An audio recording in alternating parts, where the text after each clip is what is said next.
Yeah, so thanks, Kris, for having us. I'm Mike from Headbore. I play bass in the band. Fish, I'm the vocalist.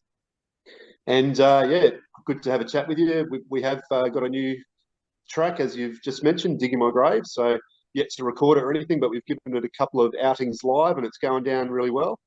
And it's the newest track out of what we're writing for an upcoming release, hopefully later this year. Beautiful, guys. Thanks for joining us and nice to finally meet you. Thanks, mate. You too. Hey, mate. All right. So Headbore are a band who are pretty new to me, guys, I'm sorry to say. So first up, give us a bit of an introduction for other people in the same boat. Yeah, mate. So we formed a lot of backstory behind it, but just 4 or 5 mates who grew up together playing football together. And it was just, hey, who likes heavy metal? Who plays an instrument? Got together around 2011. Yeah. Put our first recording out in 2013. And went pretty well. Got some good reviews from it and all that. And then in 2016, we put out our second album, The Grey. Did a pretty extensive East Coast Australian tour for that.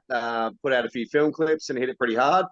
And yeah, no, so that was going quite well. And then, yeah, COVID came along and unfortunately we all got kind of pushed down a bit. And yeah, it was hard to get the motivation for everyone. But Mike had joined the band a couple of years before that. And now we've got Rob, a new drummer, on board, and we've just got a new passion, a new energy, a new vibe, a new everything, to be honest, man. Everything's just feeling good again, and we're hitting it hard again and trying to get out there as much as possible, really. Yeah, fucking cool. And you recently, I'm not sure after what you've just said now, if you actually released a single, Digging My Grave, or if it was just the live clip, but was it a proper single release? Not an actual single release, just a live clip. I think we played it for the first time a few months back. Played at the Soilwork show, and I think someone posted that on YouTube, our clip from that. And yeah, it seems to have gone down really well. And every time we play it live, it's getting really solid response from the crowd. So yeah, that's kind of the direction we're looking at with that song and everything else we're writing at the moment. Yeah, cool. Well, that actually shows how good it is then, guys, because I saw that film clip and I thought, oh, fuck, that's awesome. They've released a song and done their own live video to go with it. So whoever shot it's done a fucking good job. Yeah, just a random punter in the crowd. So we're like, oh, you want to put that up on YouTube? Like, we're more than happy with the quality of that. So thanks for doing some of our work for us, I guess. All right, cool. We actually don't know who it was, and we're really, really grateful to him. It's true, man. We just found it online ourselves, and we oh shit, that turned out all right, and just posted it on Facebook. And so I guess it's the new DIY lo-fi, low budget sort of way to go. If someone bothers enough to record it and post it, and lucky we were playing that night with Soilwork at Lion Arts Factory. They had a wicked stage, great sound system, good lighting, and it all just came together into a recording that actually worked. So we ran with it. Wow. So I'll rephrase that question then. You guys are going to be releasing a song called Digging My Grave soon. So tell us a bit about the song musically and what you're going for with it. Yeah, well, man, as with most of our songs, our riff master Wardy and myself, we got together and wrote some fresh sounding things that we're really enjoying the heaviness of, and a bit of decent groove, as we like to throw in there. Yeah. And then getting together with Fish in terms of writing lyrics for it. Maybe I'll let you talk about the lyrics. Yeah, so I mean, the song, I was just so happy with how the verses and choruses and the middle sections, everything came together and how well it blended with everything in the whole song. Got a few vocal patterns together, and genuinely I've been the one that's always just written all the lyrics for Headbore. But Mike jumped on board and threw a few ideas at me, and it was just kind of had the line Digging My Grave, but that could go 100 different ways. But Mike kind of impressed on us. Well, we all end up at the same place. We all live our own lives. No one else can judge you for the way you live your life, because you're going to end up in the same place with me at the end of it. So, you know, let's just have fun, and, you know, you live your life, I'll live mine. Don't judge me for the way I do it, because we're all going to end up in the same place together. So we ended up with the line, digging my grave, my life, my spade, trying to mean the way that I do it is my choice, and we should all let each other have that choice respectfully and honour that in terms of individual right. That actually makes the title, like Digging My Grave, make more sense, because it's actually more personal. Like, you're digging your own grave, not someone else's. It's sort of like... Exactly, man. Yeah. Yep, and if you're comfortable with it, then who are you to judge me for my life choices? So. Exactly. I'll dig the cunt as deep as I want or as shallow as I want. Fuck you. That's exactly it. That's my way. You know?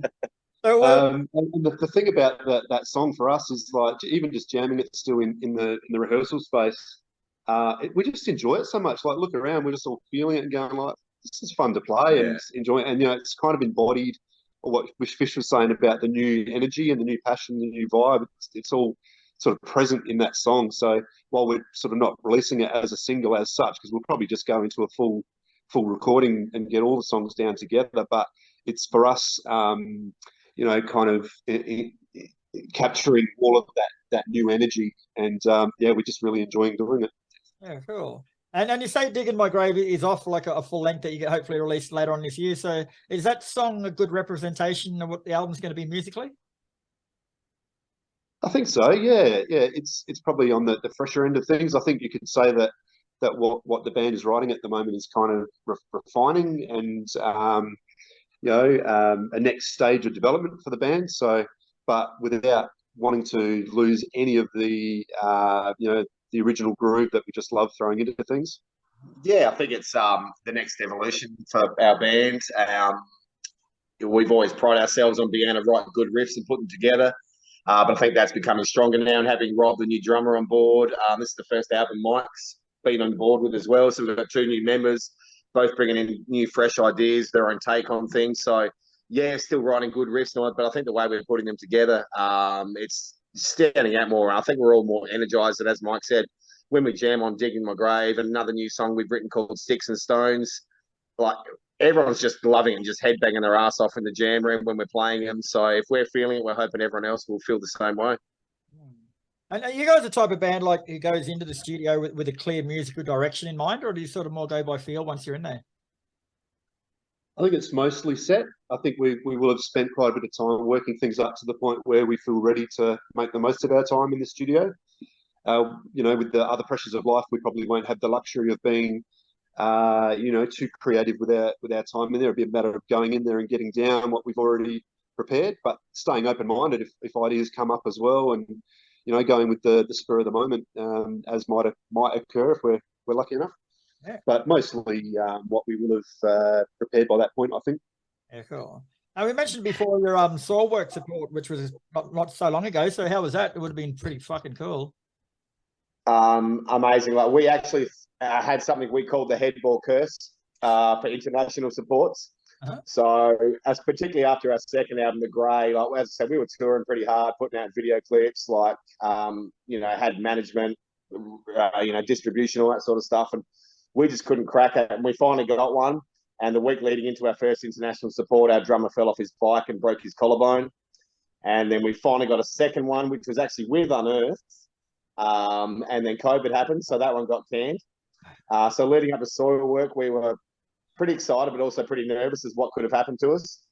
And I actually said half an hour before we were going to set up, right, we're done. The curse is lifted. We're good.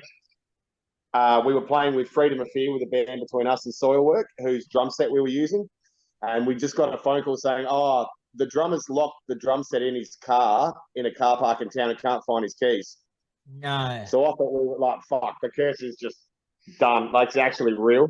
But somehow he got his old band to come and get the keys. We played the show, and it was absolutely amazing. Like, to be able to play at Line Arts before Soilwork, and you could tell when we walked on stage, everyone was there to see Soilwork. Not many people had heard us before. So to get the response we did, the feedback from the crowd, the amount of merch we sold that night was just unbelievable. And I think that's one of the things that's really set us on a path to really hit it as hard as we can now. And how do you approach a gig like that, mate? Like, at one point, like, it's one of the biggest moments of your life to date musically. So you want to have fun with it, but you also want to be respectful, I guess, and you want to learn some things. Like, what's your mindset going into something like that? Well, for me, it's the fact that we're there to entertain. We've got a job, you know, and we are want to enjoy it as you know, passionate musicians as we are, but staying mindful of the fact that we're there to entertain people who have paid good money for their ticket. So, you know, first and foremost, our job is to warm up that room for the other bands coming and for the crowd that are there to be entertained, and keep that in mind and be humble. It's not about us. It's about them enjoying their night, and that's what we're selling as a band is good times watching live music, and we get to enjoy being that band that's providing that experience But ultimately, being a band is not about band. It's about the people that are participating in that as an audience. And I think that we had a reasonable balance of that for that gig because, you know, we were obviously very excited because we're playing our first international support, as Fish said, with quite some history of unfortunate nature behind that. But then at the same time, you know, the venue staff there and the guys running the sound and everything were just so welcoming, and everything was very professionally done. It was pulled together by Doug from Hardline Media, and everything was organised really well.